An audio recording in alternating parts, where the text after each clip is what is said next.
오늘은 제가 시험을 봤던 시험지를 하나하나 같이 살펴보면서 제가 무엇을 틀렸고 무엇을 맞췄고 또 어떤 문제들을 어떻게 풀어야 되는지 그리고 시험 순서 등에 대해서 함께 알아보도록 하겠습니다. 먼저 시험지를 저는 생각보다 엄청 지저분하게 푸는 편이에요. 근데 이제 많이 깨끗하게 풀려고 노력을 했습니다. 전반적인 시험 형태 부분에서 알려드리자면 우선은 시험 시간 90분을 꽉 채워서 쓰자. 딱 한 번 풀자. 저도 조수, 재수 때 그렇게 낮은 점수는 아니었지만 그래도 항상 실수가 너무 많았어요. 그 이유가 제가 그 90분 동안 시험 문제를 한 3번 정도 풀려고 했던 것 같아요. 근데 사실 3번을 풀어도 틀린 거는 똑같이 틀렸는데 맞다고 생각을 하게 되거든요. 그렇기 때문에 시험 문제는 딱 한 번 풀 때 천천히 집중해서 정확히 풀자라는 생각으로 하게 되었습니다. 자, 그리고 가장 중요한 점 또 하나는 시험 문제를 풀 때 만약에 1번 문제를 보자면 스포츠 윤리 이론이라고 나왔잖아요. 그럼 문제를 풀면서 답을 풀기보단 무조건 먼저 스포츠 윤리 이론에 뭐가 있는지를 먼저 쭉 적는 거예요.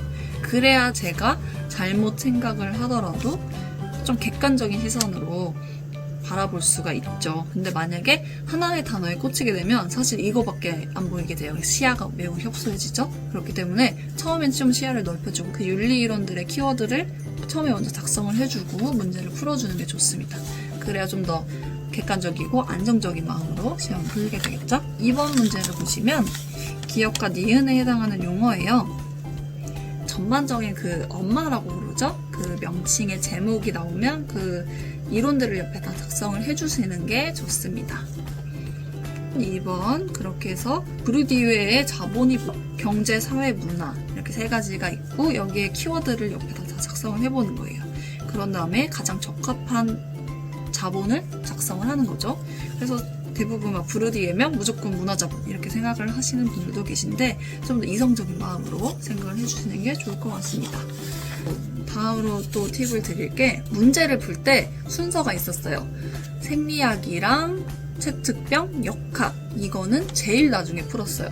그러니까 먼저 그 나머지 암기형 문제들을 먼저 풀었죠. 그래서 순서를 먼저 보시자면 1번 풀고 2번 풀고 3번 최측병이네 넘겼어요. 그 다음에 4번 풀고 5번 풀고 6번 풀고 7번 생리학이네 넘기고 8번 그리고 역학이네 바로 넘겼습니다. 그리고 9번 풀고 10번 풀고 11번 최측평이다 하고 넘기고 그리고 12번 사회학이네 풀 수 있겠다 하고 풀었습니다.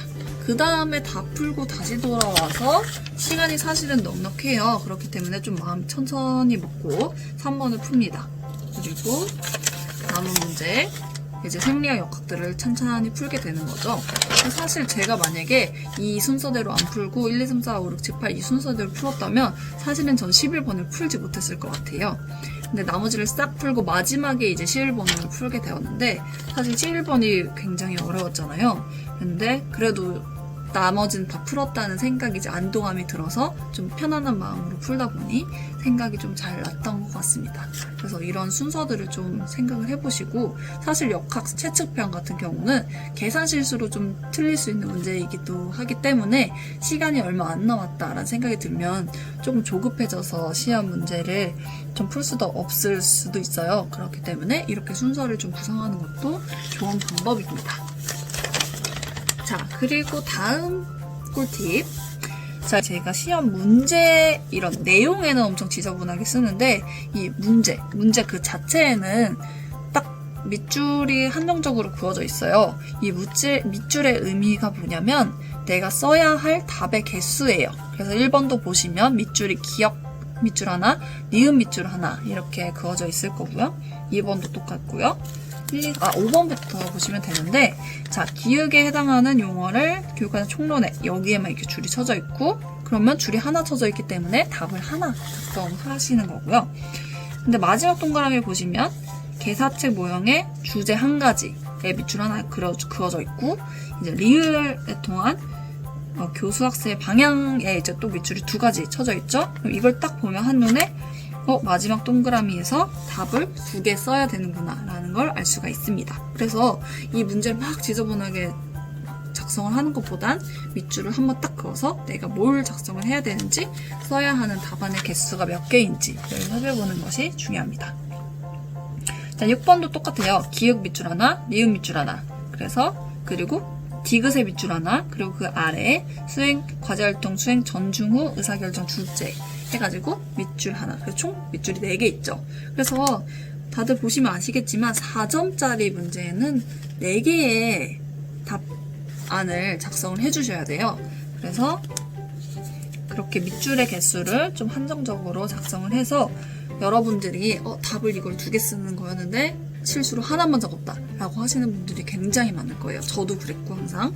그래서 이렇게 푸는 방법을 바꾸시게 되면 그 실수를 현저하게 줄일 수 있다는 점 팁으로 알려드립니다. 그래서 7번도 보시면 기역의 밑줄 하나, 니은, 디귿 하나하나씩, 리을 하나 이렇게 한눈에 보이죠? 공부하시면서 또 중요한 부분이 시험 문제를 푸실 때 키워드 중심으로 기출을 많이 풀어보시고 이 문제의 키워드는 무엇이었는지, 이 답이 노출되는 그런 근거가 무엇이었는지 살펴보시는 것이 중요합니다.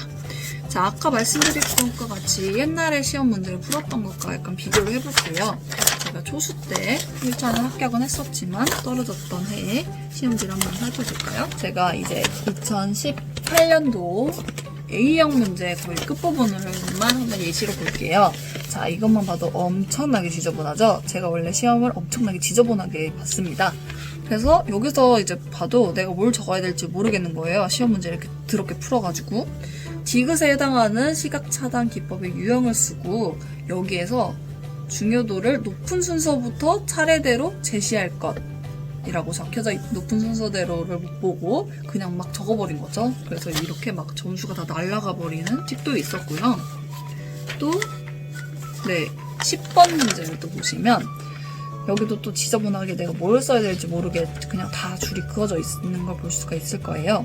그래서 T 검정 방법의 명칭은 맞게 적었는데 여기에서 A팀이 B팀에 비해 부족한 경기력 변인부터 순서대로 적을 것 이라고 적혀져 있는데 제가 이 순서대로를 또 못 본 거죠. 그래서 그냥 막 다 적어버렸어요. 또 점수가 날아가 버렸죠. 그래서 이런 실수들이 굉장히 많습니다. 이게 바로 내가 알아도 틀리는 거죠. 그래서 여러분들이 제가 이제 2020년도에 풀었던 문제 방식처럼 내가 써야 될 거를 깔끔하게 딱 한 줄로만 그어주시면 시험 문제를 푸실 때 이런 실수를 하시게 되는 일은 없으실 것 같습니다. 또 궁금한 사항이 있으시면 언제든 댓글로 남겨주시고 수고하셨습니다. 안녕.